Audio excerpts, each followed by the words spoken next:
We're live. Good evening, ladies and gentlemen. Welcome to tonight's episode of the Paranormal Encyclopedia. I am, as always, your host, Kevin Mears, demonologist and Paranormal Encyclopedia, and I'm joined by my partner in crime, Brian McKinley, author and godfather of paranormal thrillers. Unfortunately, our other cohort, Chris, a.k.a. Baron Voltage, is in California. Yeah, lucky him. So it's just going to be the two of us tonight along with our guests. And yes, that's correct. It's guests, plural. We've got a kind of a treat for you tonight. So I've talked a lot about my past and how I kind of got wound up here.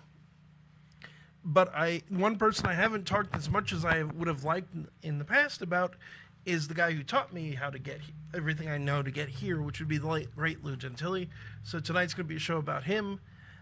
We have a past investigator. We've got his wife that's going to call in, do a whole show. You find out a little bit more about the guy who helped me be who I am today. But of course, before we get into that, we need to plug our first sponsor. Yes. Which would be Audible. So, folks, Totally Audible. Yep. If you like to read like we do, and probably most of you do. I mean, we have a lot of authors on their show. We definitely suggest checking out Audible. It's especially good if you like to read, but you don't have a lot of time to actually sit and read a book. It's audiobooks, so you can listen to them in the car. You can listen to them while you're doing something else. I do them sometimes when I'm playing video games.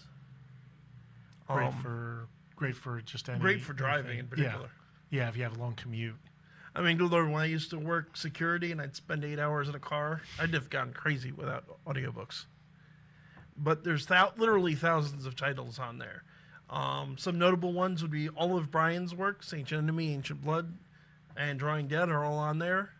If you want to check those out. If you want to check out, for that matter, Dracula, the prequel to Dracula, that's on there. Mm-hmm. Dracula the Undead, Dacre's first book. The sequel, the family authorized sequel to Dracula, is on there too. Anne Rice is on there. Yep. Stephanie Meyer, just about everybody you can think of in the. Stephanie Meyer's is not an author. Quite me. Yeah. But the point is, if you go to the link in the description, which for those who don't see the description, since we're live at the moment and it's not there, it's paranormal. It's audibletrial.com/paranormal-e, audibletrial.com/paranormal-e. You can get 1 free month's membership and a free audiobook. If you decide, you can cancel at any time. If you decide to cancel your membership, you get to keep your audiobook. Mm-hmm. They work on your phones, they work on your laptops, your tablets, they work on just about everything. Yeah, it's real simple. There's a free app that you can download to listen. Yep. Definitely. And again, we definitely recommend it. We all use it. But, so, let's see. Let's get started tonight. Any of them call in yet? Now we'll hear the noise, I think, when... I haven't heard it recently. It's muted on your mics. Oh. That would explain why I don't hear it. At any rate, so to get things started, so Lou, for those of you who don't know, I've talked about him a few times. Lou was the last student trained by also extremely well-known Ed and Lorraine Warren. I first met him in 98, 99. And then we wound up working together till he died, unfortunately, in 2009. Lou was definitely a character. He wound up doing his own radio show, The Lou Gentili Show, which I co-hosted for many years. If you remember, last week I did a lot of plugging of that because we did the Amityville Horror Week, which you can find on YouTube. If you also look up Lou Gentili on YouTube, you'll find a bunch of videos from interviews he did, from specials that he did. He did a few surviving episodes of the show are hanging around here and there.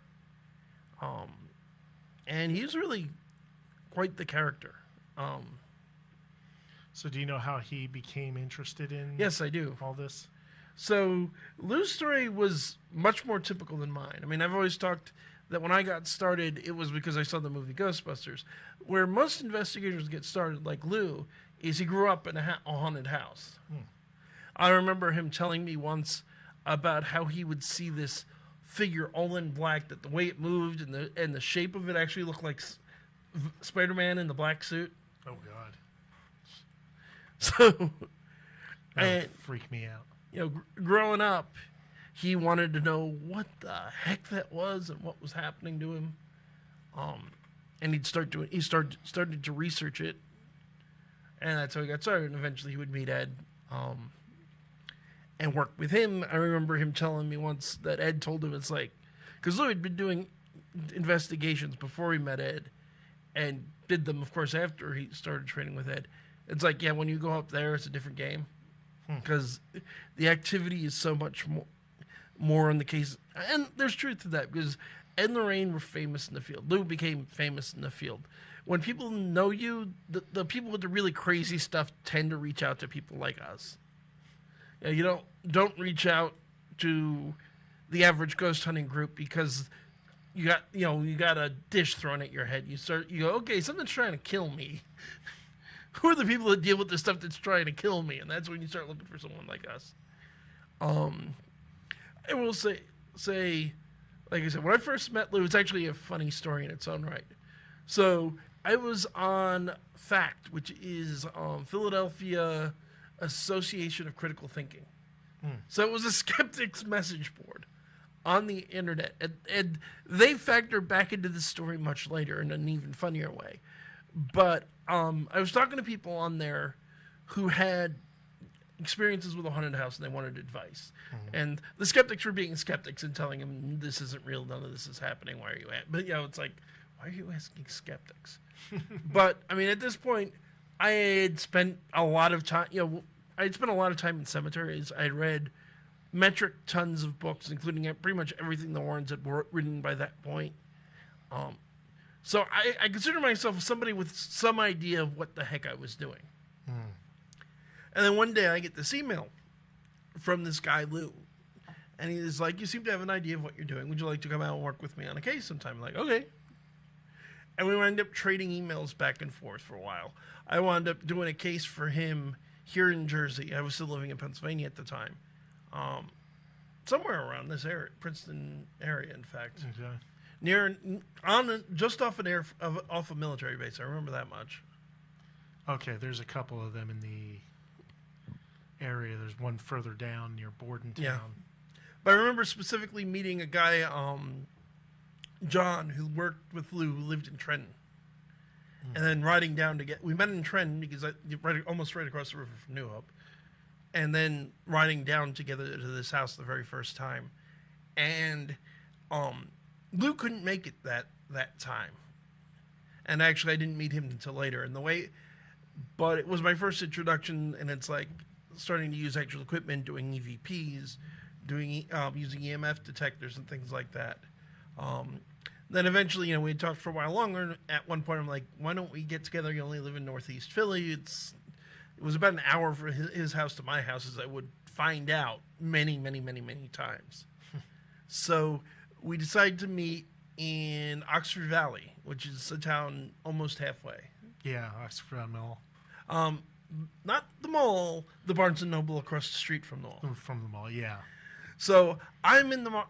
We agree to meet there, and I'm sitting on the second floor of the bookstore, because it's 2-floor Barnes & Noble, wondering where he is because he's running late.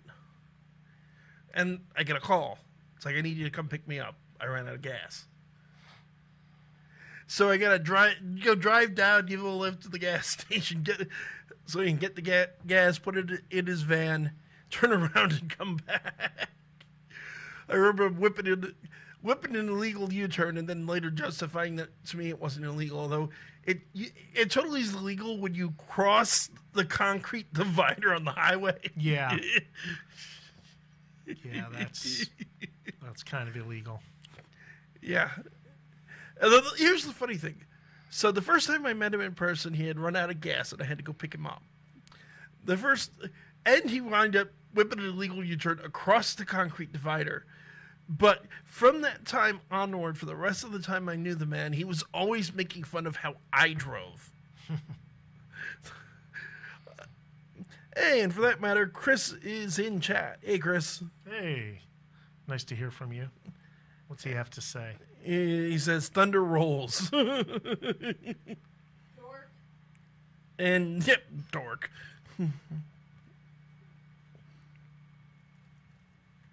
And I'm just checking in to try and find out what's going on with the guests.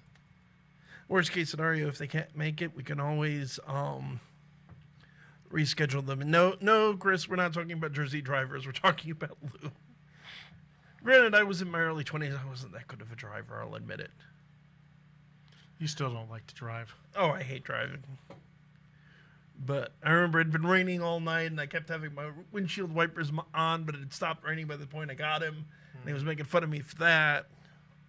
But no, we hang out a while. And Chris just arrived in San Fran. Oh.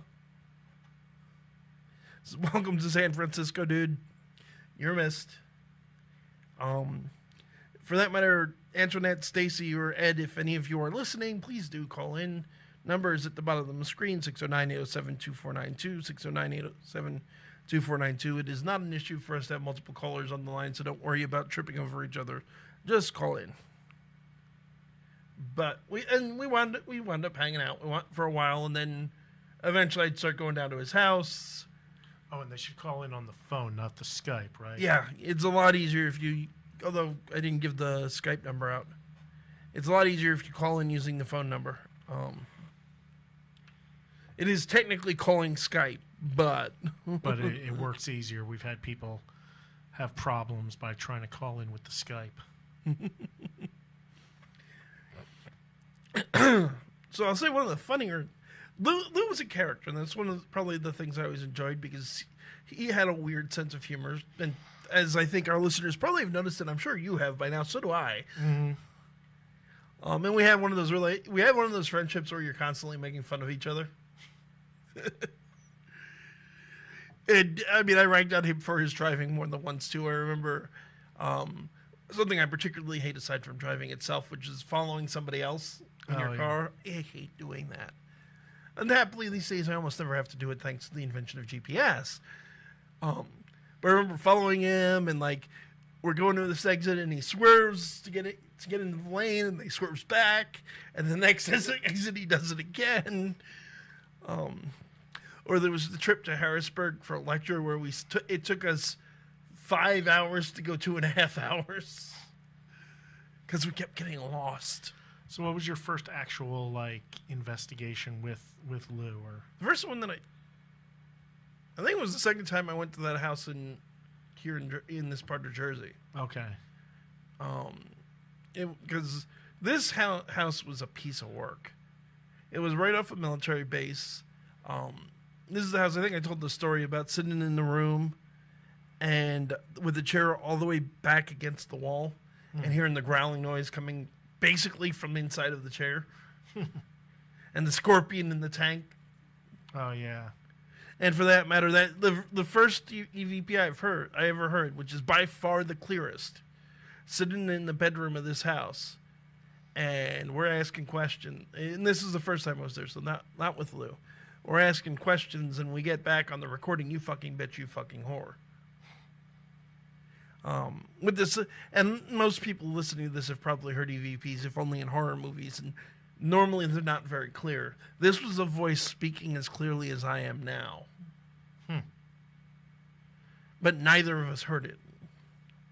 And again, going to client reports, that's the sort of thing she was talking about hearing when she laid down to go to sleep. I wish to God I had a copy of that recording, but given this has been well over, going on 20 years now, I'm not sure anybody's got a copy of it anymore. Yeah. And I remember, of course, doing the radio show, which Lou did it for a while. He started out on regular radio in Northeast Philly, and then he wound up gradually working over into doing it as an internet show.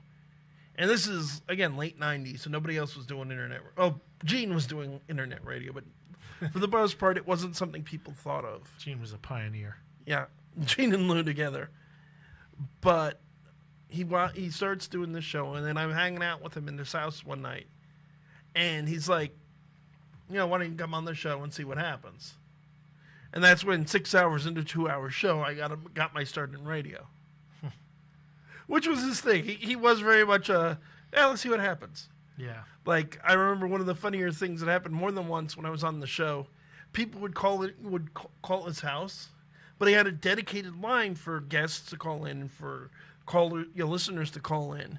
And people were supposed to know, you don't use this phone number. This is the number for the show. people would call it anyway. So he would screen call so he knew who was calling in, but he'd know who it was and he'd put them on the air anyway.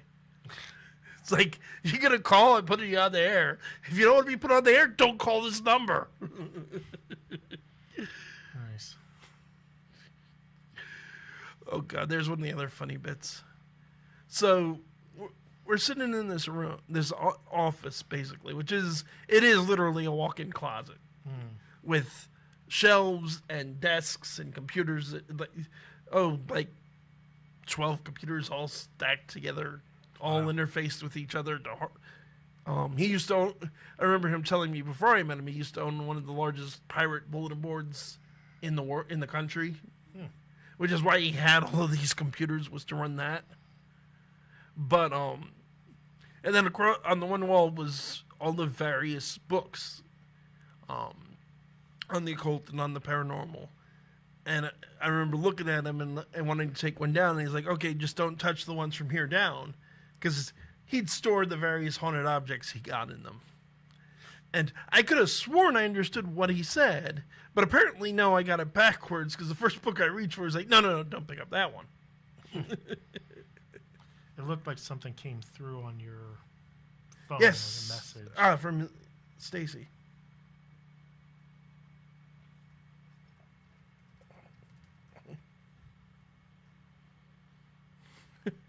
There she misunderstood thought it was tomorrow. It's like, no, it's tonight, now. Oh. Well, there we go. At least we cleared that up. I'm wondering if that might be the issue, is people thought I meant, thought I meant tomorrow. It's like, no, November 1st. Thursday. It shows always the Thursday. But let's see, so what are some of the other funny ones? Yeah, I do apologize for the fact I'm because it's like, the moment we're slightly stalling for time because we are supposed to have guests.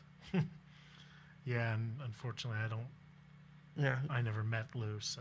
Yeah, unfortunately, that's the problem of the fact he died in 2009. There's so many people that's like, well, they've heard me talk about him a whole lot.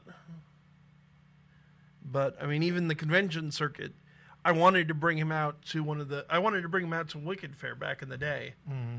But it was like the first couple I started doing Wicked is when he fell sick, and then unfortunately it was always, well, first he had a workplace injury, and that slowed down his ability to do lectures. It slowed down everything. Here we go. Yeah. Okay, but I'm through. Hello, you're there, you're here. I'm here, Kevin and Ted. How you doing, buddy? Hey. Good, how you doing? Ladies and gentlemen, Ed is a fellow investigator from back in the day. Oh, hello. Who How's it going? you're one of the other lucky ones that got trained by Lou. Yeah, absolutely. And we got, funny enough, we just got connected by accident. Well, there you go. It was meant to be. Lou's looking out for us. Oh, Lord, I told you that story. I'll probably share it later. The one friend of ours that I've also talked about on the show from time to time, Father Joe, told me the story that when he was in a car accident once, he had a near-death experience. And the being that showed up to tell him that he had to go back, it wasn't his time yet, it wasn't an angel, it wasn't God, it was Lou, dressed all in white. I know that guy's still around. Trust me. Oh, no doubt, no doubt. I need to find the recorder and then find it on the recorder, but I do have the EVP from Lou. Yeah, man, he always that guy could get an EVP, and they were clear too. It wasn't these ones you see on TV. You know, they were clear. Most of the time, you got good identification on those things. You really did. Yeah. So do you want to share one of your favorite stories with the man? Actually, you know what? My favorite one, if you remember, well, did you tell him that we used to torture Kevin all the time? He would be working. We would show up trying to get him. You know when he couldn't leave, just torturing him at work. Oh, yeah. Let's see. We were on New Hope at that time. Yep. And, I mean, we just show off the torture of it. In the middle of the night, middle of my shift. Yeah. You were there for the trip to Union, weren't you? Yeah, that's the one I was going to talk about because I tell everybody, I was like, you know, you get on those investigations and you're all business when you're doing that shit, but like the time you step outside the house and time going up and going home is when you have your fun. I said, you know, that was probably one of the most fun trips because it was you, me, Eric. Yeah, yeah, Eric was with us. It was you, me, Lou. I was like, we did nothing but just talk about each other for about 2.5 hours. Literally talking about each other, just cracking on each other the whole way. But went up to Union Cemetery. That was and I looked at cemetery too. It's nice and old. Oh yeah. You know, as a matter of fact, the cops came to kick us out, and Lou started talking to them and got us back in. Not only it was better than that. Remember, because originally we were sitting outside of the cemetery talking about going in, because it was technically a whole no trespassing inside of the cemetery, so we were skirting the line by sitting outside of it. So not only did Lou get them to not kick us out, he got them to let us say, okay, it's okay to go inside. Yeah. He was good like that. You know, that was the thing most people didn't know, man. Lou was the nicest guy. He really was. He would call bull on you in no uncertain terms and lay it out to you and just let you know. But he was just a great guy. It really, and it was fun to go do it with him. So go out on those investigations and learn it. It was good. Every time he said something to you, you had to listen to him because he was teaching you something. You might not have thought it, but he was teaching you something. And listen, let's be honest about it. Where else do you get to go get KFC or Taco Bell and sit in the middle of a cemetery at 3 o'clock in the morning and eat it? Yeah. And that was the thing. He never gave any advance notice. You remember that? It's like, you want to go do a case right now. Yeah, you know what? You're right. And as I said, thank God for Antoinette, his wife, because it got to the point. I had kids. I was a single dad. If it weren't for that poor lady and what she had to put up with him, oh, dear God. But she would watch my kids so I could go out with them. That sounds like Ann. Oh, yeah. I remember we went out to Walmart, and he bought her, it was her birthday. Mm-hmm. He bought this, like, $400 digital camera for, and I put it in quotations, her birthday. She gets in the car and he hands it to her. She's like, what am I going to do with this? He knew it was for him. He bought himself a camera for her birthday. Yeah, for her birthday. So like I said, that poor woman, she got tortured by him. But, the whole, he was definitely a character. I said, it's just so much fun. Well, I remember you used to have the Lloyd minivan. He used to call it the mystery van. we were up in Byberry doing an investigation. And if you remember where he went, remember we'd go like almost not to the state park, but we'd go in the back, on the other side. And we're flying the one time. And I'm not lying to you. We're doing about 55, 60 miles an hour. Lights off because you can't see anything. And, Luke being goofy. And we're not supposed to be there because it's Byberry. Oh, yeah, right. And you hear thud. He was like, did you just see someone like, I can't tell. It looked like it. We turned on the headlight. There must have been a herd of deer flying over the car as we're flying through there. I'm like, oh, my God. So to give some context to that for our listeners, we're talking about Byberry, which is I should say, because they tore it down, a state mental hospital in Philadelphia that closed in the 80s or 90s. It was incredibly active. But it's one of those, no, you're not supposed to go there for any reason, and we went there Lou went there all the bloody time. Yeah, man, you did, and you're right, man. That thing had so much activity that it was scary. Oh, yeah. Well, no, I only went there twice. The first time was the very first time he went there.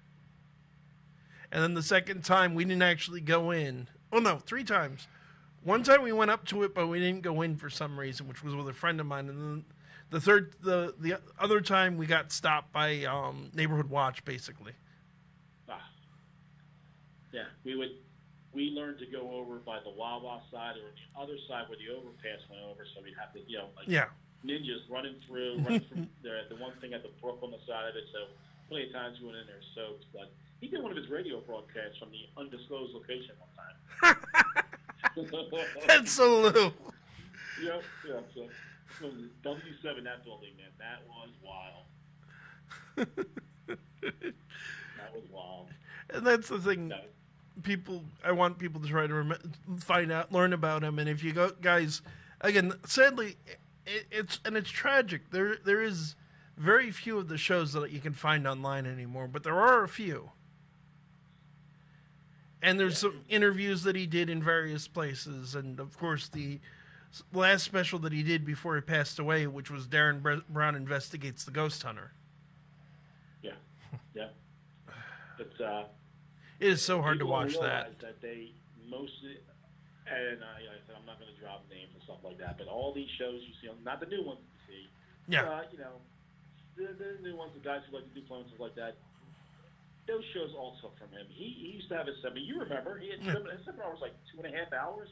Oh yeah. And it was incredible. And everybody they leached off of him and took his ideas. You know, they all went him shows a few times, and if they wouldn't give him creative authority, he wouldn't take it because he said, "I'm not going to do anything that's a lie." You know, people need to know that we go out on 100 investigations, and you get 2 or 3 active ones, you're all over it. But most of our time sitting around in the cemetery trying to get EVPs. Yeah, nothing happens. You know, he didn't lie about it. Yeah. And you look, I mean, he knew a bunch of those people. I mean, he had been to Penn State and met Ryan Buell back before he started that whole Paranormal State debacle. Yep. Heck, and I will. Don't want to do it, but I'll come out and do it. Yeah, folks, if you watch the old Paranormal State, I think they've either stopped it or changed names or I don't know what. You'll hear that intro about how when Buell was a kid, he had these experiences, and then when he grew up, he found and how it'd keep coming back.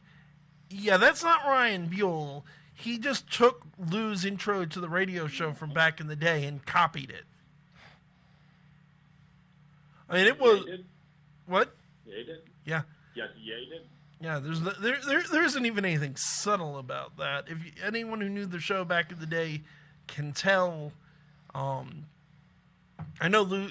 I talked to Stacy, one of Lou's daughters, and I remember her telling me he had some notions about how to handle it, just by virtue of it's blatant plagiarism. Yeah. Yeah. Yeah. Oh, absolutely. Also, I believe I met Buell because I was with Lou for the first time he went to the paranormal conference at Penn State. And it's like, he came out across on that show, and and that's the thing. And very much, I think Ed, you'll agree with me, the big move nowadays that everybody in the paranormal community is a demonologist. Oh, dear God, yeah. That's I mean, Ed had a big influence on that, obviously, but Lou was a huge part of that, too. Absolutely. What most people don't realize is those rights are written for individuals, Yeah. They're written for individuals. And like I said, Lou was happy that he was going to hand stuff off to you all the time. He told me, Kevin, I love this guy's good. He reads his books. He's up to date on stuff. Don't ever try and debate Kevin. You're going to lose. And I used to laugh. So I met Kevin. I was like, yeah, I'm not going to. I'm not going to. But even at the Penn State things, the one year I was there, he had put a flyer out, and Lou actually got upset because he was like a kick-ass demonologist, and Lou was like, "Why would you put that? Like, it doesn't even you don't put that stuff there." But guys from Ghost Hunters, they were trying to get him on the show to do EVPs and so. I mean, people were constantly coming up to him, even when we would go to the shows. People don't realize he actually had an agent. He could have had a show. Matter of fact, one of the people we talked about, that could have been his show. He turned it down. Yeah. He just was going to do things the right way. He wasn't going to trick things. He wasn't going to make things up. You were going to see what an investigation was like. Well, I always knew Lou's thing was he didn't want a regular show because he knew, and it's ultimately been true, that if you're going to have a weekly show for years and years and years, eventually you're going to have to make some stuff up or react in that shadows. And I don't mean to, there are some legitimate groups that have had shows. I mean, John Zaffis absolutely knows what he's doing, and he had his own TV show. But it didn't last very long. Right. And again, that's part of the Ed Warren, Lou thing. Yeah. Lou was very close friends with John Zaffis. Yeah. Very close. But it's like, the ones that go on and on and on and on and on, eventually you've got to do something for ratings. Yeah. It's that simple. And the reality is sometimes, because even Ed can confirm this, but even when you go with somebody who knows what they're doing, like Lou, even in an active house, it'll be nice you're just sitting there waiting for something to happen that never happens. You're right. You're right. Man, you can go in on a Friday night and, all hell breaks loose. You go on Saturday, it's a nice, normal place. You're like, wait a minute, it's the same place. Yeah. Yeah. It's, Sometimes the ghost takes a night off. Exactly.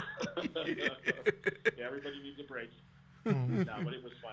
We had a cast of characters too. Like I said, we have a good day. The most fun you have is before and after those investigations, and you go out and laugh because let's be honest. You get into some houses and some people just aren't right. Okay. Oh, good Lord, yes. They're just not right. You got to keep the straight face, and you come out and like, oh boy, this is a bad one. And it's not because it's haunted. It's because the lights are on, but nobody's home. Right. And some of the people that nobody was home on, it's like, just because somebody is crazy doesn't mean they don't have a ghost. No, you're right. You're right. Listen, he said so many things to me that, you remember. Like I said, this is years ago. I still remember. The first thing he ever said to me was, if we ever go somewhere, don't you ever run from me. And I'm thinking, oh, yeah, no, I'll never embarrass you that way. He's like, no. He said, if you run from me, how am I going to help you if you get away from me? Yeah. Oh, wow. Didn't think that one through too clear. All right, yeah. I think I'm going to stick by you. Hold on. Okay,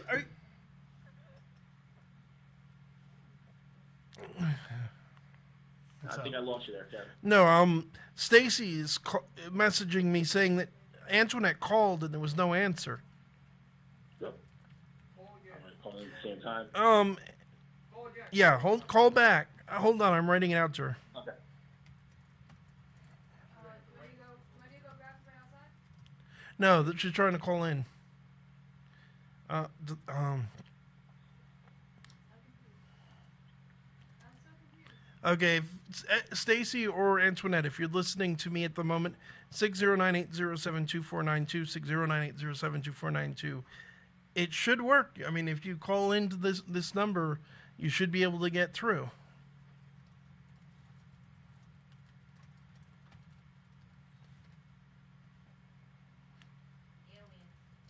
Yeah. Then again, and this is another thing, and this happened back in the day with the show, and I don't think it's the first time it's happened here either. Things will screw with the technology. Yeah, they will. Yeah, they will. I mean, how many times were you out on a case and you had the batteries on one of those gizmos drain? Oh, boy, how many times you go on the case and you get a flat, and you get the flat fixed, and then 10 minutes later you get another flat? I'll tell you the one. It's almost like We sometimes- got another caller. Yep. Oh, hello, you're on the air. One caller and then the other one just called. Tell the other one. Hello, you there? Hey, guys, it's Antoinette. How are you? Antoinette, it's so Hey. good to hear from you. Ladies and gentlemen, Yes, I know. I was calling you from a different number. I guess I couldn't get through, so Stacey just gave me this one. yeah, this is the right number. I think the other one might have been my cell phone, just in case you needed to reach me. Oh, okay.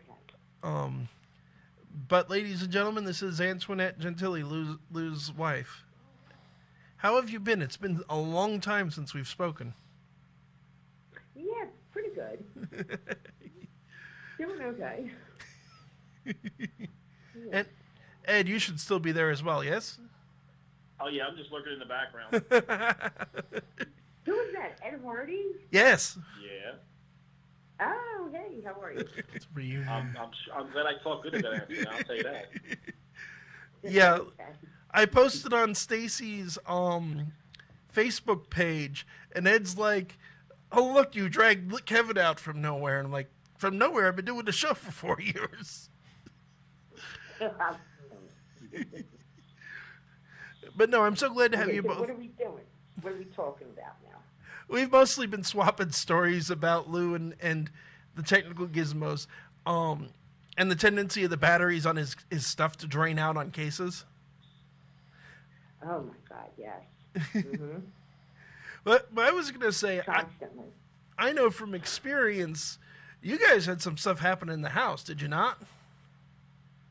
Oh, yeah, yeah. You want to tell one of your more interesting stories of how things got weird? Okay, well, like he would do that recording. He Mhm. would put the recorder down, and everything was quiet, and he would ask questions, and then he would play back, and we would get a voice that did not sound human, and it would tell Lou to go fuck off. and and tell him that he wants him to die. Yep. And then there was we would see black shadows around the house, growling at our feet when we had no pets. And then I would see a face, not a good face, with sharp, jagged teeth, I guess a demon face, I would think. And every time when I turned around, I would see it. I would see it in my entertainment center, the glass in my entertainment center. I can picture it in my head. Glass. And one morning I got up, I'm ready to walk down the steps, and I swore something like kicked me or pushed me to the back of my ankles, and I flew down the steps. Another night, Lou fell asleep downstairs. I threw a blanket over him. There was no getting him up. He was snoring away. And I was like, okay, I'm going upstairs.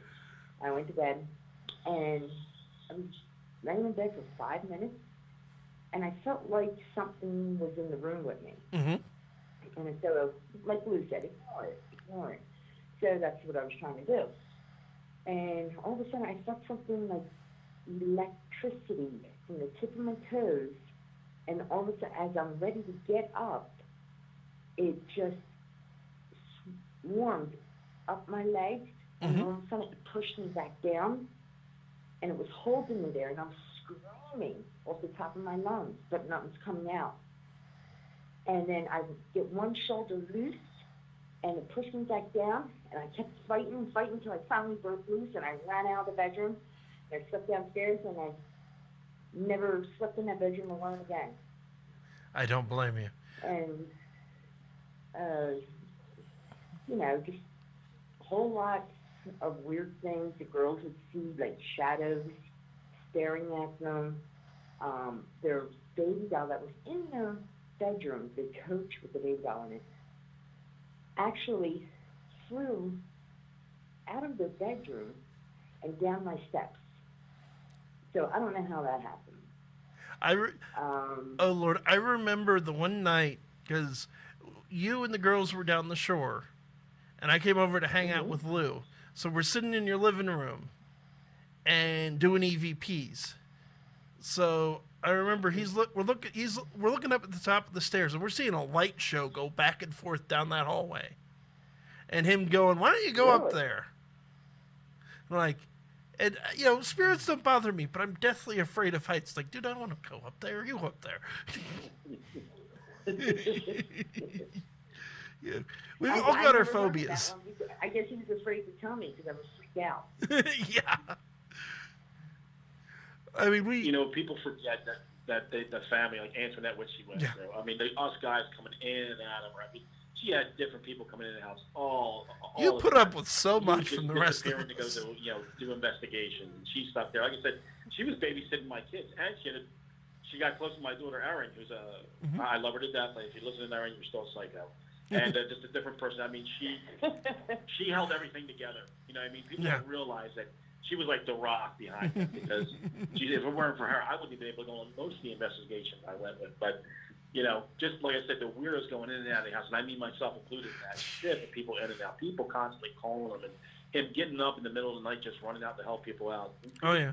They don't realize there's a family at home. Not to mention, I virtually lived in your house for a couple of summers.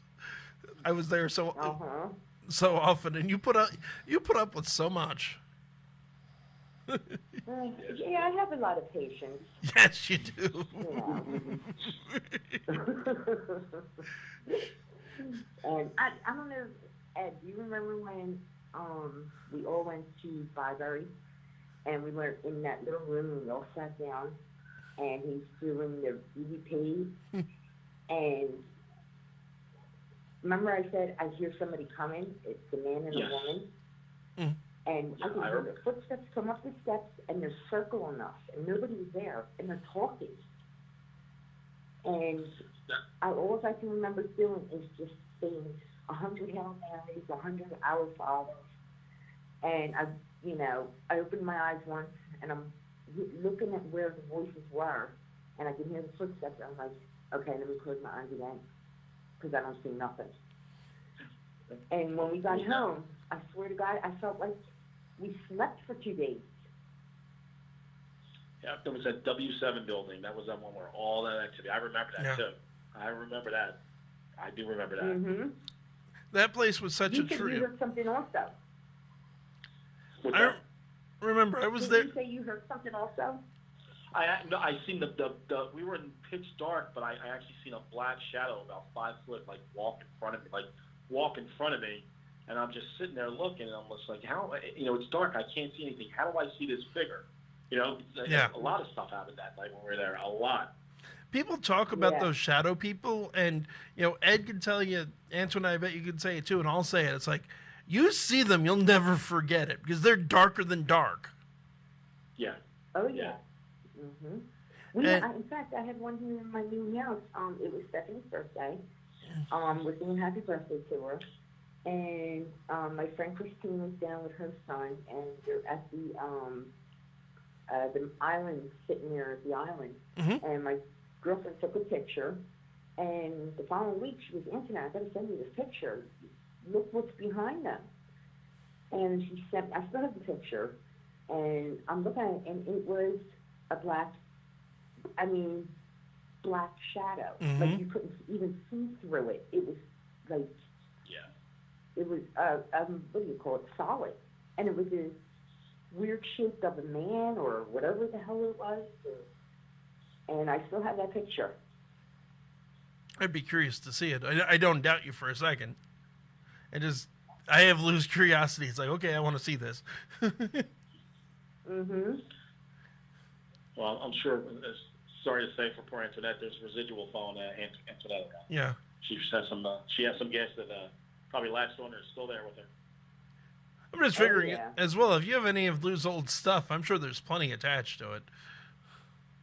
Oh, yeah. We have it in the garage, and we were getting ready to leave for Florida, Mm-hmm. and it was like around 3:30 in the morning, and we're sitting there nice and quiet, just waiting to leave to head to the airport.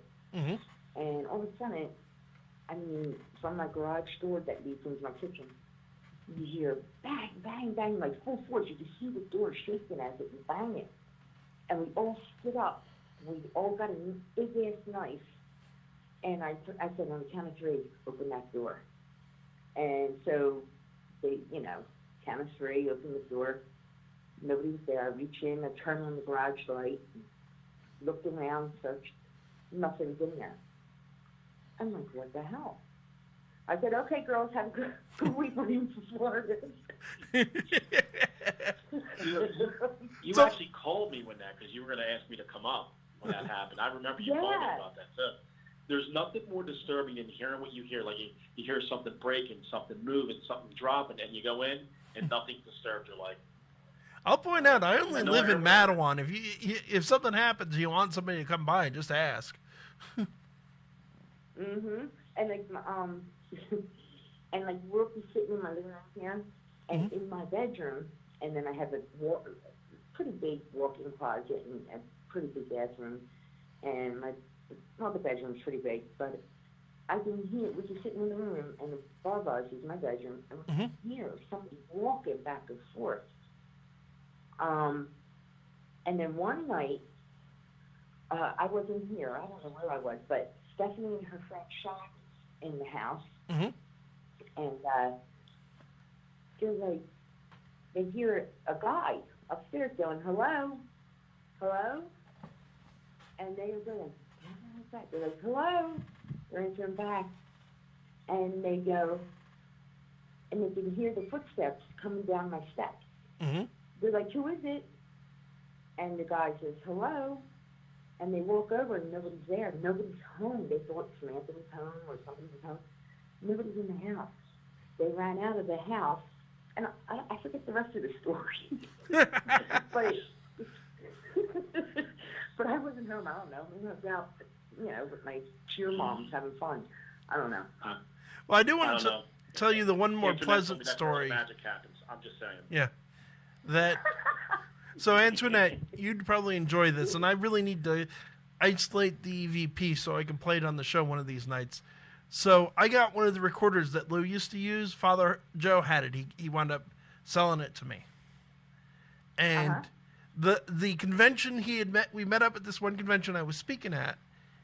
I got it from him, and then it's done with the speaking, over with the convention for the night, and I'm sitting up in my hotel room with friends of mine, and I do what Lou always used to do when we start doing EVPs. So we're doing these EVPs, and I'm sitting there, and and as you probably remember, I am not the most psychic of people. But I start getting a sense of somebody in the room. But specifically, I start getting a sense of somebody familiar in the room. So I say, if this is who I think it is, I'm going to ask a question on the recorder that you always used to ask, and I want you to give the answer they always gave you. So I asked, of course, Lou's signature question, are you a human spirit? Have you ever lived? Now, we all know the answer he always got. So when I play it back, you can hear a distinctly male voice chuckling. And then you hear, yes, asshole. Oh, really? I'm entirely certain I got Lou on EVP. That's kind of been Lou. That would be him. Yeah. Yes, it would. It's like, yeah, that's him in a nutshell. Oh, my God. Yeah, he was. That is too funny. So like I said, people don't realize, the fun you had before, during, and after investigations, when we took our breaks, we got together and talked. That's the times you remember. Just laughing. Just having a good time. And then when you went back, it's all business. All business. Oh, yeah. Very serious, as is proper on a case, but always afterwards, I'd remember we'd hit up a diner somewhere. Yeah, oh, my God. It'd be 2, 3 in the morning in some diner in the middle of Bumble nowhere. There was a Denny's he didn't know about. He knew all every Denny's was. Oh, my God. Who was that? I don't know if it was one of you or someone else. I forget. But he went to a diner, an all-you-can-eat buffet, and they kicked him out. Another shrimp. Lou was not I wasn't there for that one, but that sounds like Lou. Do you remember, Antoinette, we would go down to the Meadowlands for some of those shows when George Romero and all those guys were there? And you weren't there the one time, but we went out, and I got really drunk. It was very nice to Kevin Sorbo, but the other kid guy he had on the show, I don't know who it was, the sidekick, got really upset because he was good looking and cocky, and I threatened to kick his ass. And it was like, okay, you had enough, I had to leave. So, but I'm just like, we didn't get a room. We were supposed to get a room. We got there, it was booked. So we slept in the car, and I remember I got up at 6 in the morning, went to the hotel buffet, went in. I ate the biggest breakfast I could have. It's an open buffet style. I just drank it. And I remember I came back to the car, and he was like, "Why do you smell like bacon?" I said, "Oh, I went and ate." He was like, "I thought you didn't have any money on you." I was like, "I didn't." What do you mean you didn't? I'm like, "Yeah, I ate. I just left." You son of a bitch! You didn't bring anything back. Sorry. It was too much. Eric and he were sitting in the car starving. I'm like, sorry. I'm curious which of the various sidekicks Lou had for the show. Oh, Back. man. Oh, my God, it's too funny. I mean, I just remember the series of producers we went through. We were at the Meadowlands, and we were at a convention, and so we sat down to have dinner and some cocktails afterwards, and at our table, of course, it was Lou and I don't know, I forget who else. It was George Romero, David DeVos from Wishmaster, Nice. a couple more people, I forget. He knew all of them. But so anyway, Lou's like, hey, you want a drink? I'm like, I don't know. What's good? I don't want a beer or none. He goes, oh, try a Long Island iced tea. I said, okay, I'll try that. Oh, my God, I remember. Well, it was so good. I'm like, yo, can I have another one? And so, well, I ended up drinking 4. Well, now I'm sloshed. And now Lou's talking to David Deroff and all that. And he's talking about movies. And he's like, yeah, I love Wishmaster. And I was like, yeah, me. And I'm slurring my words. And I'm going, yeah, I can play that part. I can say, I can give you 3 wishes. And so anyway, David, he's cracking up laughing. He's actually hard, laughing hard. So anyway, Lou's going on about movies. I said, oh, I'm sorry to interrupt, but I just have to tell everybody. I said, Lou's favorite movie is Free Willy. And at the end of Free Willy, he cried and died out. And then Lou kicked me on the table. I said, Lou, stop kicking me. Why are you kicking me? He's around all these horror legends, and you're talking about Free Willy. Dead. Well, was that the night he had me walk you up to the room? Because it had to be that night, because I know you were funny, I don't too. even Yeah, remember. you weren't holding back. Oh, yeah, that might have been that night. Yeah, you weren't holding back. Me and Eric were dying. I'm like, oh, boy. Oh, my God. He gave us all so much shit, though. He deserved it. Well, they loved Lou there. It didn't matter. Lou, they came up to Lou. It wasn't the other way around. I remember we were walking there. Oh, yeah. They'd come flying to Lou as soon as he walked in the show. No, I remember a friend of mine, because he, having always heard me talk about Lou and Ed and Lorraine, and he went and looked them all up, and it's like, I don't think it's fair, but you look up Ed and Lorraine Warren online, there's so much shit about them, and people hate them. Even, Ed died in 2006, he still gets shit. But you look up Lou online, people still have a very good opinion of him. Mm. Oh, okay. Because he's a straight shooter. I remember going to... Yeah. I remember going to Ed and Lorraine Warren's house, and they took me down into that room. Ed did. Oh, boy. Lou and I. And I seen the doll and all the other stuff. And interesting. I'll tell people this, and I always remembered for a while, I mean, eventually he got out of it, but Lou's dream when I first met him, for a couple of years even, was he wanted to spend a night down in that museum. Until Ed finally talked him out of it.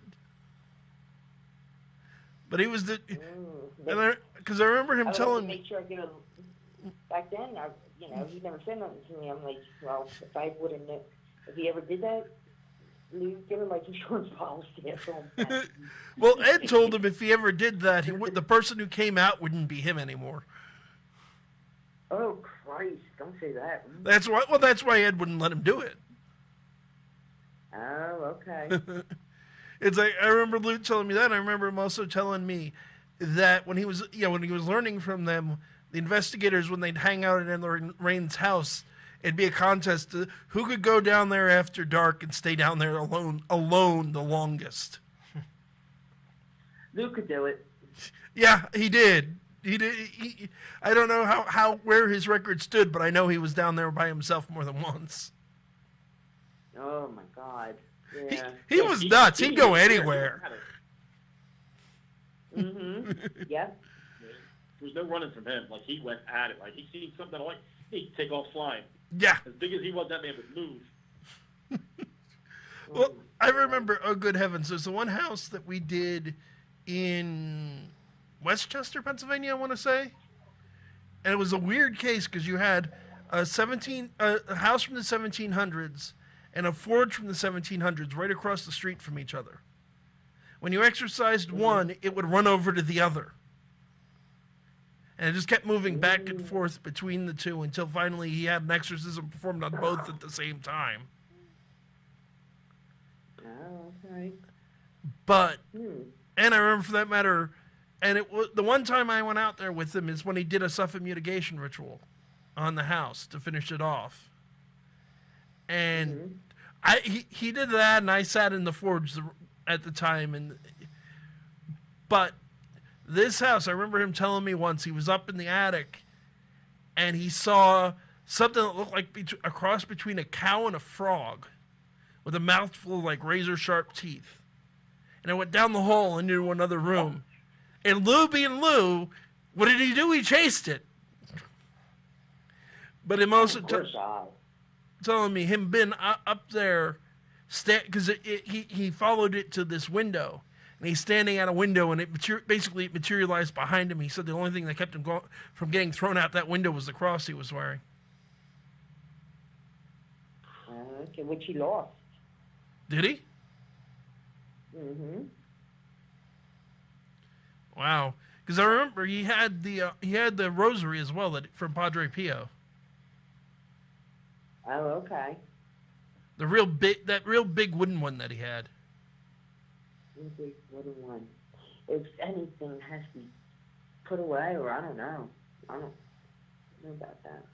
Worth looking into, because I mean that was a holy relic from, and of course it wasn't at the time, but he has been since Saint Pio, Padre Pio, who was canonized a couple of years ago.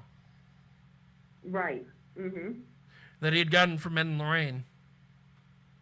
I am really. Okay. Yeah, I remember them. I do. I am really sorry to say this, but we're coming up at the end of the show, unfortunately. Oh, okay. Because we're only on until 7:30. Who remembers being at Byberry when it's on recording? It's all on recording. Mm-hmm. That terrible growling, scream. Oh, man. Oh, yeah. Everybody. You remember Was anyone there? that's when you had, I was there to it happened 2 times. It happened with 2 other investigators where it was really just came out of nowhere. But if you remember, I know you got to get off the air here, but you remember I went with Lou. He brought a reporter, and she had this guy who's about 6'4", 6'5". He was there with her, supposed to be protecting her. Yeah. We're getting up to W7. Guy's walking around like I'm a big bad guy, and Lou's like, hey, listen, do me a favor, be careful, walk behind me. And I was like, I'm not afraid of nothing. He's like, I'm not afraid of nothing either. I just don't want you falling through the floor. Like people always thought there was something else into it. So we get into the little room. I think we were on the 4th or 5th floor, and it's sort of like it's round, where the nurses could see on like the 5 different hallways. Yeah.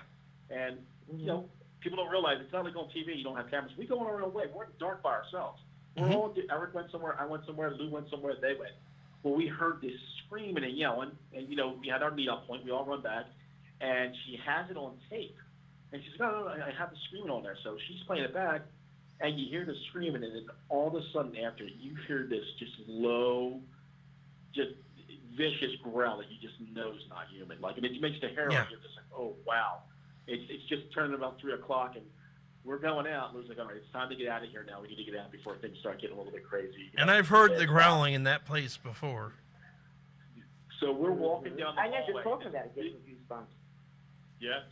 But this big 6'4", 6'5" guy grabs me by the shoulder because he's behind me. Me and him are the last ones. He says, Eddie, and he calls me Eddie, not Ed. Eddie, do you mind if I walk in front of you? I'm like, get in front of me, but if someone wants to grab you, it's going to grab you. Yeah. This poor guy, they couldn't get out fast enough. That was the best thing I ever saw. The toughest guys freak out the fastest in my experience. Yeah. That's like the time in my house. When it was nothing on, I was cooking dinner. I go to the refrigerator, and the refrigerator is right next to the basement door. And all of a sudden, there's growling at my feet. I looked at Lou, who's sitting on the couch, and I said, really? Who brought a dog home? And it's just growling at my feet. I'm like, he's like, get ignored. Just go do what you got to do. And I'm like, this is just great. I hate to do this, but I do have to cut you short because our time is up. I talked to... Okay, well, it was fun. It really was. Thank you both for calling in. I talked to Stacy. She's going to try and call in next week. I want to say also, personally, both of you are always welcome to call in the shows every week, 6:30 to 7:30. You're always welcome here. I'd also just love to do, if you guys are ever free and are up to it, let's get together and do dinner or something. Yeah, that's fine. Mm-hmm. Yeah, just let me know. Something, get it together, whatever, and but we'll come up with a date that we're all free. Yep. I'm sitting next to Antoinette because she's handy. Yes, she is. Okay, but we're going to let you go. Have a good night, you both of you, and God bless. It's good to hear from you again. All right. Cheers. All right, guys. Bye. Good night. Have a good night. Bye-bye. Okay, folks, that was Antoinette Eisenhower Gentili and Ed Hardy Sr., two friends of mine from back in the days when I worked with Lou. So you got to hear some stories and some reminiscing about the good old days and how I got started in this crazy mess. It looks like we may be getting into it a little next week as Lou's daughter's going to call in. But we need to do our last sponsor and then sign out. All right. Everyone is concerned about internet security these days, from governments to major corporations. NordVPN is the answer you've been looking for. A VPN is a virtual private network that protects your IP address so that your online activity is protected by a military-grade encryption. The way it works is you connect to Nord's protected network and they connect to the internet. It's a layer of protection between you and all the viruses, malware, and snoopers out there. Nord works on all devices too, not just computers. Your phone, your tablet, whatever, up to 6 devices at a time, regardless of what operating system they use. Nord works with them all. Access all the internet content you want, streaming media, websites, and social platforms. Nothing is restricted on Nord, so it's a great way to get around those pesky firewalls at work or maybe in a country that's not so internet friendly. They have easy plans starting at a month for only $11.95 or up to a 3-year plan for as low as $275 a month. Check it out risk-free at our Affiliate link in the description. Affiliate link in the description. You'll be glad you did. So that's going to do it for tonight. I want to thank our listeners for listening as always, and Antoinette and Ed for calling in. It was a lot of fun. Folks, remember, if you want to support the show, you can use the links in the description. Also, like, comment, and subscribe are the freest things you can do that are always a huge help to us. We're currently at 445 subscribers. We love each and every single one of you. If we get to 500, we're going to do something special, do something cool at 1,000 again, because once we hit 1,000, we get eligible to do monetization back through YouTube. Yeah. If you got a little bit of extra money you want to throw our way, you can also go to our Patreon, which is patreon.com/demonology, or our GoFundMe, gofundme.com/paranormal encyclopedia. Unfortunately, we've gotten past the point where we're going to be able to move to the 2-hour mark, but that will be an option again in the future, so we want to save up money to try to do that. But that's going to do it for tonight. This is Kevin Mears saying good night and God bless. Ryan McKinley saying keep your fangs sharp.